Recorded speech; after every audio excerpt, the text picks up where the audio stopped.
ফজলু, এই ফজলু, উঠে যাও বাবা, ফজরের আজান হয়েছে, চলো নামাজে যাই। বাবা, আর একটু ঘুমাতে চাই। না বাবা, এটা বললে আল্লাহ পাক নারাজ হবেন, উঠো। তুমি যাও বাবা, আমি আজ বাসায় পড়ে নেই, মসজিদে যেতে দেরি হবে। একদমই না, আমি অপেক্ষা করছি, তুমি জলদি উঠে যাও, মসজিদে একসাথেই যাব বাবা।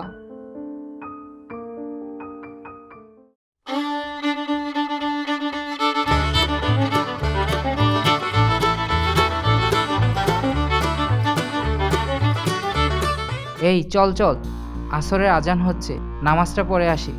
হ্যাঁ হ্যাঁ, চল। আরে বাসায় পড়ে নিস, খেলাটা শেষ করে যাই।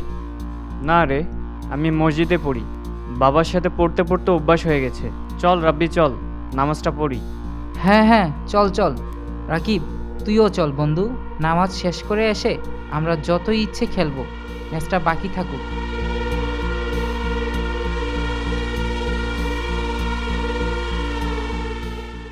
এই রাকিব, তোর তো অজুর নিয়ম ভুল হচ্ছে।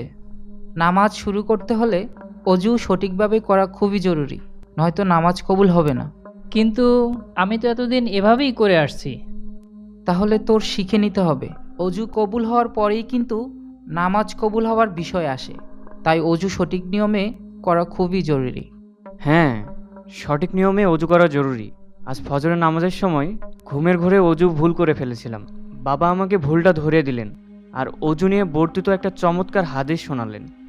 সেটা হচ্ছে সহিহ মুসলিম 484 ও 85-তে বলা হয়েছে, অজু করার সময় কেউ যদি উত্তম রূপে অজু করে তাহলে তার শরীরের সব গুনাহ বের হয়ে যায়, এমনকি তার নখের নিচের গুনাহও বের হয়ে যায়।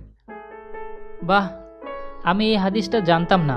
ধন্যবাদ বন্ধু, তোরা আমাকে এখন অজুর সঠিক নিয়মটা শিখিয়ে দে, তাহলে আমার আর কখনো ভুল হবে না। তোকেও ধন্যবাদ বন্ধু।